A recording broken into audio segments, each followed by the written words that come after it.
ঢাকা শহর পুরোটাই ইট পাথরের গড়া এবং মানুষগুলোও ওই রকমই। তো আমি বাড়ি থেকে আসছি আর 7টা দিন হইল। আমি অন্যদের বাসা থেকে নেট নিয়ে ইউজ করতাম, তো সেখানকার ওয়াইফাই কেটে দিছে, জানি না আবার লাইনটা দেবে কি না, তবে আমি চাবো আবার।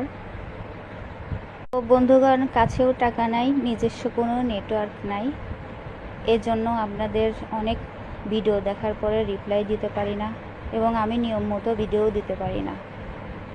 নতুন বাসা নিছি এবং নতুন সংসার, টাকা পয়সার একটু ক্রাইসিসে হইতেই পারে।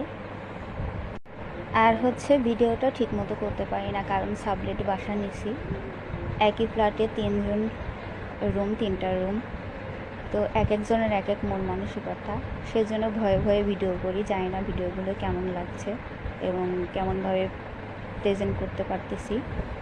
তো বন্ধুগণ, দোয়া করবেন আমার জন্য, আমি যেন সুস্থ এবং ভালো থাকি এবং তাড়াতাড়ি যেন একটা অর্ডারের ব্যবস্থা করতে পারি।